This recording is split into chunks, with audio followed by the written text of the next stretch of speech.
Hi, dear learners, welcome to Guruji online classes. I am your Guru Sir, teacher of English. If you have any queries for understanding the lesson, WhatsApp me on this number.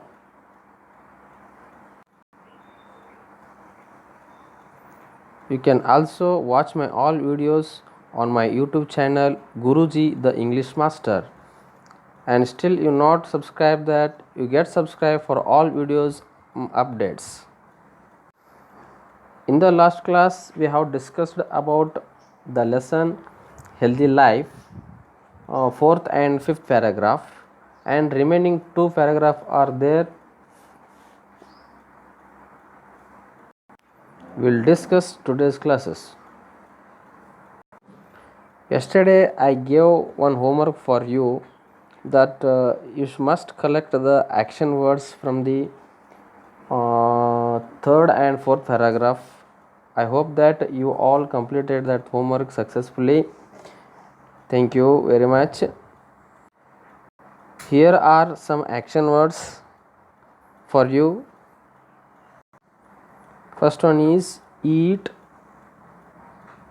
love, take, walk, run, play, leap, make, suggest, prepare, drink, live, gather, need, spell, destroy.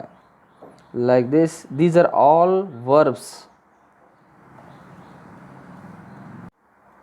Verb means the word which shows the action, that's called verb.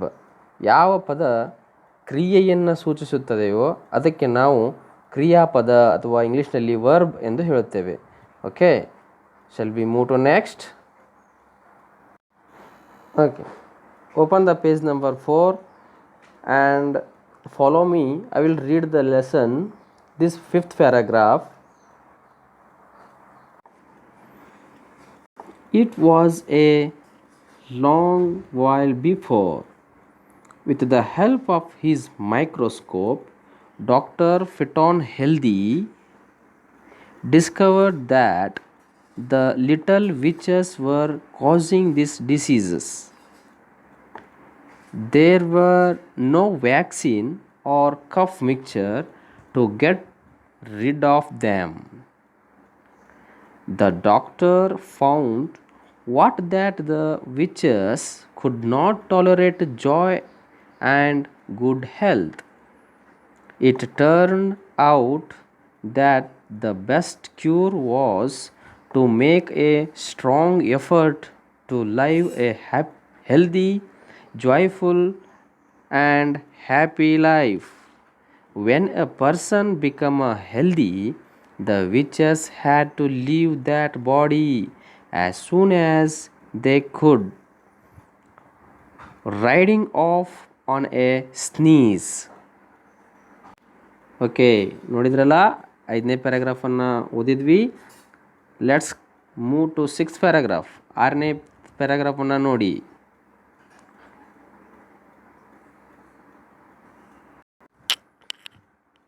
From then on, the best remedy was neither pills nor injection, but just a little bit of effort to eat some fruits and vegetables and to do some exercise.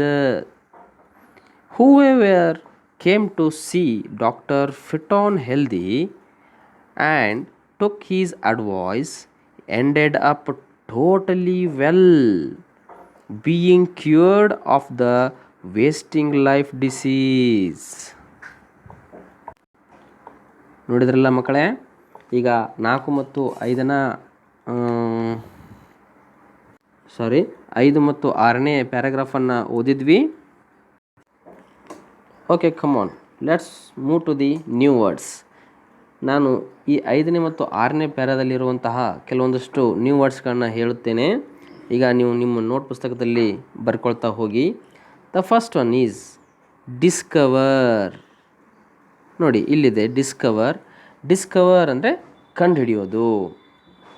And doctor ಅಂದ್ರೆ ನಿಮಗಿದು ಗೊತ್ತು, ವೈದ್ಯ, doctor.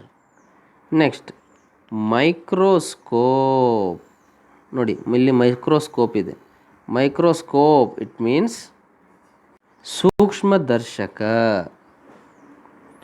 Next disease ಅಂದರೆ ರೋಗ ಅಥವಾ ಕಾಯಿಲೆ. Next vaccine ಅಂತಂದರೆ ಮದ್ದು ಅಥವಾ ಔಷಧಿ ಅಂತ ಅರ್ಥ. ಇನ್ನು ಕಫ್ ಮಿಕ್ಚರ್ ಇಲ್ಲಿದೆ ನೋಡಿ. ಕಫ್ ಮಿಕ್ಚರ್ ಅಂತಂದರೆ ಈಗ ಚಿಕ್ಕ ಮಕ್ಕಳಿಗೆ ನೆಗಡಿ ಆದಾಗ ಒಂದು ಸಿರಪ್ ಕೊಡ್ತಾರೆ, ಒಂದು ಟಾನಿಕ್ ಕೊಡ್ತಾರೆ, ಅದಕ್ಕೆ ಕಫ್ ಮಿಕ್ಚರ್ ಅನ್ಬೋದು. ಅದ್ರ ಜೊತೆಗೆ ಈಗ ನೋಡಿ ಕರೋನಾ ವೈರಸ್ ನಮಗೆ ಹರಡಬಾರ್ದು ಅಥವಾ ಬಂದರೂ ಕೂಡ ಅದನ್ನು ನಿವಾರಣೆ ಮಾಡ್ಕೋಬೇಕು ಅನ್ನೋ ದೃಷ್ಟಿಯಿಂದ ಕೆಲವೊಂದಿಷ್ಟು ದಾಲ್ಚಿನ್ನಿ, ಲವಂಗ, ಶುಂಠಿಯನ್ನು ಹಾಕಿ ಕಷಾಯವನ್ನು ಮಾಡಿಕೊಡ್ತಾರೆ. ಅದಕ್ಕೂ ನಾವು ಕಫ್ ಮಿಕ್ಚರ್ ಅಂತ ಅನ್ಬೋದು. ಇನ್ನು ನೆಕ್ಸ್ಟ್ ಟಾಲರೇಟ್ ಅಂತಂದರೆ ಸಹಿಸಿಕೊಳ್ಳಲಾರದ್ದು ಅಂತ ಅರ್ಥ. ನೆಕ್ಸ್ಟ್ ಸ್ಟ್ರಾಂಗ್ ಎಫರ್ಟ್ ಅಂತಂದರೆ ಒಂದು ಒಳ್ಳೆಯ ದೃಢ ನಿಶ್ಚಯದಿಂದ ಮಾಡುವಂತಹ ಕೆಲಸ, ಅದಕ್ಕೆ ನಾವು ಸ್ಟ್ರಾಂಗ್ ಎಫರ್ಟ್ ಹಾಕ್ತೇವೆ, ಪ್ರಯತ್ನ ಅಂತ ಹೇಳ್ಬೋದು. ನೆಕ್ಸ್ಟ್ ಜಾಯ್ಫುಲ್ ಅಂತಂದರೆ ಸಂತೋಷದಾಯಕವಾಗಿರುವುದು ಅಂತ ಅರ್ಥ. ನೆಕ್ಸ್ಟ್ ಇಲ್ಲಿ ನೋಡಿ ಸ್ನೀಸ್ ಅಂತಿದೆ. ಸ್ನೀಸ್ ಅಂದರೆ ಸೀನುವುದು, ಅಕ್ಷಿ ಅಂತ ಮಾಡ್ತೀವಲ್ಲ ಅದೇ ಸೀನುವುದು ಅಂತ ಅರ್ಥ ಅದಕ್ಕೆ.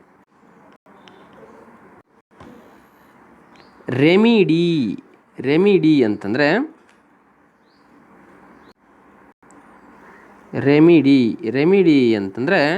ಪರಿಹಾರ.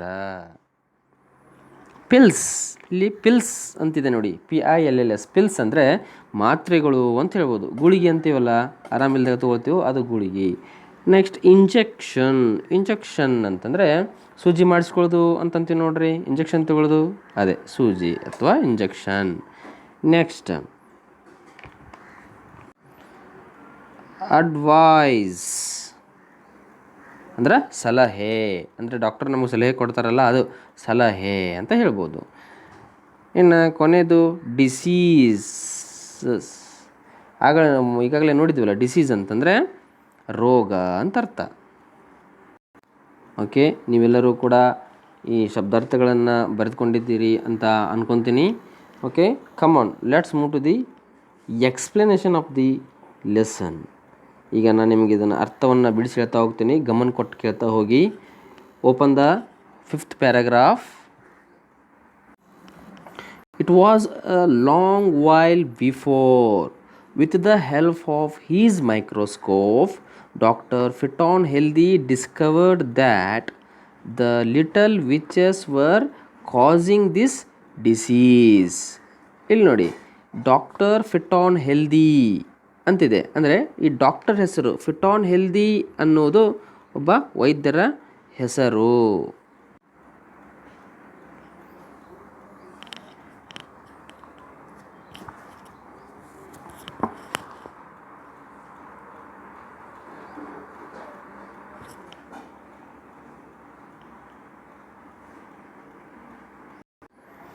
ಇವರು ಬಹಳ ದಿನಗಳ ಹಿಂದೆ ತಮ್ಮ microscope do you know a microscope dear students? ಇಲ್ಲಿ ನೋಡಿ ಮೈಕ್ರೋಸ್ಕೋಪನ್ನು. Yes, this is microscope. ನೋಡಿ ಇದೇ ಮೈಕ್ರೋಸ್ಕೋಪು, ಕಾಣ್ತಾ ಇದೆಯಲ್ಲ. ಇದರಲ್ಲಿ ಸೂಕ್ಷ್ಮಾಣುಜೀವಿಗಳನ್ನು ನಾವು ನೋಡಬಹುದು. ಡಾಕ್ಟರ್ ಇದನ್ನು ಬಳಸಿ ನೋಡ್ತಾರೆ. ಈಗ ಪ್ರಸ್ತುತ ಬಂದಿದೆ ನೋಡಿ ವೈರಸ್ಸನ್ನು ಈ ಒಂದು ಸೂಕ್ಷ್ಮದರ್ಶಕದ ಮೂಲಕ ಕಂಡುಹಿಡಿತಾರೆ, ನೋಡ್ತಾರೆ ಅಂತ ಹೇಳ್ಬೋದು. There were no vaccines or cough mixture to get rid of them. ಆ ಡಾಕ್ಟರ್ ಹೇಳುವ ಪ್ರಕಾರ ಅವ್ರು ಹೇಳ್ತಾರೆ, ಈ ಒಂದು ವಿಚಸ್ಗಳನ್ನು ಹೊಡೆದೋಡಿಸಲು ನಮ್ಮ ಹತ್ರ ಯಾವುದೇ ವ್ಯಾಕ್ಸಿನ್ ಆಗಲಿ, ಕಫ್ ಮಿಕ್ಚರ್ ಆಗಲಿ, ಇಂಜೆಕ್ಷನ್ಸ್ ಆಗಲಿ ಇಲ್ಲ ಅನ್ನೋದನ್ನು ಹೇಳ್ತಾರೆ. ಆದರೆ ಆ ಡಾಕ್ಟರ್ ಇದನ್ನು ಕಂಡು ಹಿಡಿದಿದ್ದಾರೆ. The doctor found out that the witches could not tolerate joy and good health. ಆ ವಿಚಸ್ಗಳು ಮಾನವನ ದೇಹದಲ್ಲಿರುವ ಒಳ್ಳೆಯ ಆರೋಗ್ಯ ಮತ್ತು ಒಂದು ಖುಷಿಯಾಗಿರುವಂತಹದನ್ನು ಅವು ಟಾಲರೇಟ್ ಮಾಡ್ಕೊಳ್ಳೋದಿಲ್ಲ, ಅಂದರೆ ಸಹಿಸಿಕೊಳ್ಳುವುದಿಲ್ಲ ಅನ್ನೋದನ್ನು ಡಾಕ್ಟರ್ ಅವರು ಕಂಡುಹಿಡ್ಕೊಂಡಿದ್ದಾರೆ. ಇಟ್ ಟರ್ನ್ ಔಟ್ ದ್ಯಾಟ್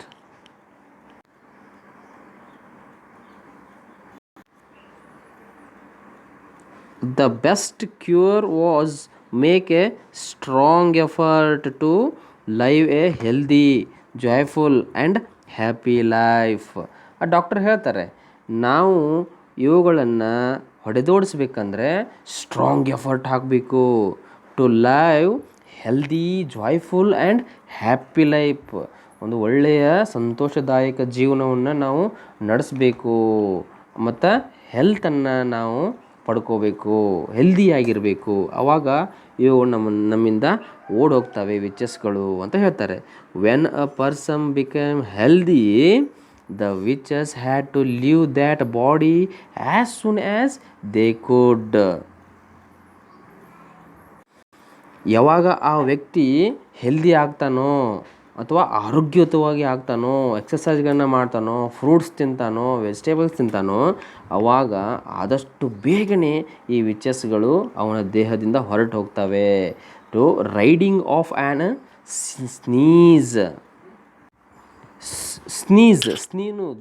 ಸೀನುವುದ್ರ ಮೂಲಕ ಅವೆಲ್ಲ ಹೊರಗೆ ಹೋಗಿಬಿಡ್ತವೆ, ಹೋಗ್ಬಿಡ್ತವೆ ಅಂತ ಡಾಕ್ಟರ್ ಹೇಳ್ತಾರೆ. ನೆಕ್ಸ್ಟ್ ಈಗ 6ನೇ ಪ್ಯಾರಾಗ್ರಾಫನ್ನು ನೋಡಿ. From then on, the best remedy was neither pills nor injection. ಯಾವುದು ಫಿಲ್ಸ್ನೂ ಇಲ್ಲ, ಇಂಜೆಕ್ಷನ್ನೂ ಇಲ್ಲ. ಈ ಪರಿಹಾರ, ರೆಮಿಡಿ ಇಟ್ ಮೀನ್ಸ್ ಪರಿಹಾರ. ಈ ಒಂದು ರೋಗಕ್ಕೆ, ವೇಸ್ಟಿಂಗ್ ಲೈಫ್ ಡಿಸೀಸಸ್, ಈ ರೋಗಕ್ಕೆ ಯಾವುದೇ ಪರಿಹಾರ ಇಲ್ಲ. ಅದಕ್ಕೆ ಗುಳಿಗೆನೂ ಇಲ್ಲ, ಇಂಜೆಕ್ಷನ್ನೂ ಇಲ್ಲ. But just a little bit of effort, ಸ್ವಲ್ಪ ಎಫರ್ಟ್ ಹಾಕಬೇಕು. ಎಂಥ effort? To eat some fruits and vegetables. Fruits ಮತ್ತು ವೆಜಿಟೇಬಲ್ಗಳನ್ನ ತಿನ್ನಬೇಕು. ಆ್ಯಂಡ್ ಡೂ ಸಮ್ ಎಕ್ಸಸೈಸಸ್, ಸ್ವಲ್ಪ ವ್ಯಾಯಾಮ ಮಾಡಬೇಕು. ಪ್ರತಿದಿನ ವ್ಯಾಯಾಮ ಮಾಡಬೇಕು, ಯೋಗ ಮಾಡಬೇಕು, ಧ್ಯಾನ ಮಾಡಬೇಕು. ಆವಾಗ ಮಾತ್ರ ಈ ರೋಗವನ್ನು ನಾವು ಓಡಿಸಬಹುದು, ಈ ವಿಚಸ್ಗಳನ್ನು ಓಡಿಸಬಹುದು ಅಂತ ಡಾಕ್ಟರ್ ಸಲಹೆ ಕೊಡ್ತಾರೆ. ಆ್ಯಂಡ್ ಮುಂದೆ ನೋಡಿ, whoever came to see doctor Fitan healthy and took his advice ended up totally well. ಯಾರ್ಯಾರು ಆ ಫಿಟಾನ್ ಹೆಲ್ದಿ ಅವ್ರ ಹತ್ರ ಅಡ್ವೈಸ್ ತೊಗೊಳಿಕ್ಕೆ ಬರ್ತಾರೋ, ಕೊನೆಗೆ ಅವರು ತುಂಬ ಆ್ಯಕ್ಟಿವ್ ಆಗಿ, ಸ್ಟ್ರಾಂಗ್ ಆಗಿ, ಹೆಲ್ದಿಯಾಗಿ ವಾಪಸ್ ಹೋಗ್ತಾರೆ ಅಂತ ಹೇಳ್ತದೆ. Being cured of the wasting life diseases. ಈ ವೇಸ್ಟಿಂಗ್ ಲೈಫ್ ಡಿಸೀಸ್ ಎಂಬ ರೋಗದಿಂದ ಅವರು ಸಂಪೂರ್ಣವಾಗಿ ಗುಣಮುಖರಾಗಿ ಹೋಗ್ತಾರೆ ಅಂತ ಇಲ್ಲಿ ಹೇಳ್ತಾರೆ. ಹಾಗಾದರೆ ಡಾಕ್ಟರ್ ಫಿಟಾನ್ ಹೆಲ್ದಿಯವರ ಅಡ್ವೈಸ್ ಏನಾಗಿತ್ತು, ಸಲಹೆ ಏನಾಗಿತ್ತು? ಒಟ್ಟಿನಲ್ಲಿ ನಾವೆಲ್ಲರೂ ಒಳ್ಳೆಯ ಆಹಾರವನ್ನು, ಹಣ್ಣನ್ನು, ವೆಜಿಟೇಬಲ್ ತರಕಾರಿಗಳನ್ನು ತಗೊಳ್ಬೇಕು. ಅದರ ಜೊತೆಗೆ ಪ್ರತಿದಿನ ಎಕ್ಸಸೈಸ್ಗಳನ್ನು ಮಾಡಬೇಕು. ಆವಾಗ ಮಾತ್ರ ಈ ವೇಸ್ಟಿಂಗ್ ಲೈಫ್ ಡಿಸೀಸ್ ಅನ್ನೋ ವಿಚಸ್ಗಳು ಏನು ಹರಡ್ತಾವಲ್ಲ, ಆ ರೋಗದಿಂದ ನಾವು ಮುಕ್ತರಾಗಬಹುದು ಅಂತ ಹೇಳ್ತಾರೆ. ನೋಡ್ರಿ, ನಾವು ಇವತ್ತಿರುವಂಥ ಪರಿಸ್ಥಿತಿ ಅಂದರೆ ಕೊರೋನಾ ಎಂಬ ಈ ವೈರಸ್ ಹರಡುತ್ತಿರುವಂಥ ಪರಿಸ್ಥಿತಿ ಒಳಗೆ ನಮಗೂ ಕೂಡ ವ್ಯಾಕ್ಸಿನ್ ಇಲ್ಲದಂತಹ ಒಂದು ರೋಗ ಇದಾಗಿದೆ. ಅದಕ್ಕೆ ಈ ಕೊರೋನಾ ರೋಗಕ್ಕೆ ಮದ್ದು ಇರುವುದೇ ಇಲ್ಲ, ಮದ್ದನ್ನು ಇನ್ನೂ ಕಂಡು ಹಿಡಿದಿಲ್ಲ. ಅದಕ್ಕೋಸ್ಕರ ನಾವು ಏನು ಮಾಡೋಣ, ನಮ್ಮ ಇಮ್ಯುನಿಟಿ ಪವರ್ ಅಂದರೆ ನಮ್ಮ ದೈಹಿಕ ಶಕ್ತಿಯನ್ನು, ರೋಗ ನಿರೋಧಕ ಶಕ್ತಿಯನ್ನು ಹೆಚ್ಚಿಸ್ಕೊಳ್ಬೇಕು. ಯಾವ ಥರ? ಪ್ರತಿದಿನ ಒಳ್ಳೆಯ ಹಣ್ಣುಗಳನ್ನು ಮತ್ತು ಆಹಾರದಲ್ಲಿ ತರಕಾರಿಗಳನ್ನು ಹೆಚ್ಚಾಗಿ ಬಳಸಬೇಕು. ಅದರ ಜೊತೆಗೆ ಪ್ರತಿದಿನ ಯೋಗ ವ್ಯಾಯಾಮಗಳನ್ನು ಮಾಡಬೇಕು. ರನ್ನಿಂಗ್, ಲೀಪಿಂಗ್, ಸ್ಕಿಪ್ಪಿಂಗ್, ಹಲವಾರು ಥರದ ವ್ಯಾಯಾಮಗಳನ್ನು ಮಾಡುವುದರಿಂದ ನಮ್ಮ ದೇಹದಲ್ಲಿ ರೋಗ ನಿರೋಧಕ ಶಕ್ತಿ ಹೆಚ್ಚಾಗುತ್ತೆ. ಆವಾಗ ಯಾವುದೇ ವೈರಸ್ ನಮ್ಮ ದೇಹವನ್ನು ಹೊಕ್ಕರೂ ಕೂಡ ಅದು ನಮ್ಮನ್ನು ಏನೂ ಮಾಡುವುದಿಲ್ಲ. ಓಕೆನಾ ಮಕ್ಕಳ? ಮಾಡ್ತೀರಾ ವಿದ್ಯಾರ್ಥಿಗಳೇ? ನೀವೆಲ್ಲರೂ ಕೂಡ ಈ ಒಂದು ನಿಯಮವನ್ನು, ಡಾಕ್ಟರ್ ಫಿಟ್ ಆನ್ ಹೆಲ್ದಿ ಅವರ ನಿಯಮವನ್ನು ಪಾಲಿಸ್ತೀರಾ ಅಂತ ಅನ್ಕೋತೀನಿ. Okay, shall we move next? Check your understanding. Here are some questions, dears. Let's come discuss about these questions. The first one is, who discovered the witches? Who discovered the witches? ವಿಚಸ್ಗಳನ್ನು ಯಾರು Discover ಮಾಡಿದರು, ಯಾರು ಕಂಡುಹಿಡಿದ್ರು, ಯಾರು ಸಂಶೋಧಿಸಿದರು ಅಂತ ಅರ್ಥ. The answer is doctor fit on healthy discovered the witches ಅಂತ ಹೇಳ್ಬೋದು. Doctor fit on healthy ಅವರು ಈ ವಿಚಸ್ಗಳನ್ನು ಕಂಡುಹಿಡಿದ್ರು ತಮ್ಮ ಮೈಕ್ರೋಸಾಫ್ಟ್ ಮೂಲಕ. ಓಕೆನಾ? Second one is, what did the patient do before they went to doctor fit on healthy? Doctor fit on healthy ಅವರನ್ನು ಭೇಟಿಯಾಗಲು ಹೋಗೋದಕ್ಕಿಂತ ಮುಂಚೆ ಪೇಷಂಟ್ಗಳು ಯಾವ ರೀತಿ ತಯಾರಾಗಿರಬೇಕು ಅಂತ ಪ್ರಶ್ನೆ. The answer is, the patients should make a strong effort to live a healthy, joyful and happy life. ನೋಡಿ, ಅವ್ರು ಮೊದಲೇ ಸಲಹೆ ಕೊಟ್ಟಿದ್ದಾರೆ. ಯಾರಿಗೂ ಈ ರೋಗ ಬರಬಾರ್ದಾಗಿತ್ತಂತಂದರೆ ನಾವೆಲ್ಲರೂ ಕೂಡ ಸ್ಟ್ರಾಂಗ್ ಎಫರ್ಟ್ ಮಾಡಬೇಕು, ಹೆಲ್ದಿ ಲೈಫ್ ನಮ್ಮದಾಗಿಸ್ಕೊಳ್ಬೇಕು, ಒಳ್ಳೆಯ ಫ್ರೂಟ್ಸ್ ಮತ್ತು ವೆಜಿಟೇಬಲ್ಗಳನ್ನ ತಿನ್ನಬೇಕು, ಎಕ್ಸಸೈಸ್ಗಳನ್ನು ಮಾಡಬೇಕು ಅಂತ ಅವರು ಮೊದಲೇ ಸಲಹೆಯನ್ನು ನೀಡಿರುತ್ತಾರೆ. ಥರ್ಡ್ ಕ್ವಶನ್ ಈಸ್, ಮೂರನೇ ಪ್ರಶ್ನೆ, what was the advice of doctor fit on healthy?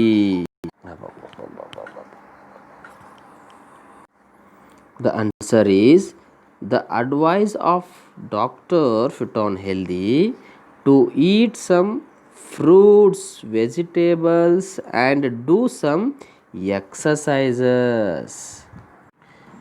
ಅವರ ಸಲಹೆ ಏನಾಗಿತ್ತು? ಫಿಟ್ ಆನ್ ಹೆಲ್ದಿ ಅವರ ಸಲಹೆ ಏನು ಅಂತ ಪ್ರಶ್ನೆ. ಆ ಪ್ರಶ್ನೆ ಉತ್ತರ, ನಾವು ಫಿಟ್ ಆಗಿರಬೇಕು ಅಥವಾ ಹೆಲ್ದಿ ಆಗಿರಬೇಕು ಅಂತಂದರೆ we must eat fruits and vegetables and do some exercises ಅಂತ ಅವರ ಒಂದು ಸಲಹೆಯನ್ನು ಕೊಡ್ತಾ ಇದ್ದರು. Okay dears, I hope that you all understood this lesson. Okay, next slide. The last one is homework. Today's homework is write 50 action words. From first to last paragraph you have to pick out some 50 action words. It means verbs. Already you done only 1 to 4th paragraph. Still 5th and 6th paragraph are there. You can pick out action words from these paragraph. Okay, ಮುಂದಿನ ತರಗತಿಯಲ್ಲಿ ಈ ಒಂದು action ವರ್ಡ್ಸ್ಗಳ ಬಗ್ಗೆ ಮತ್ತೆ ಹೆಚ್ಚಿನ ಅಧ್ಯಯನವನ್ನು ಮಾಡೋಣ. ನೀವೆಲ್ಲರೂ ಕೂಡ ಬರೆದುಕೊಂಡು ಬನ್ನಿ. ಓಕೆನಾ? ಓಕೆ, ಬಾಯ್.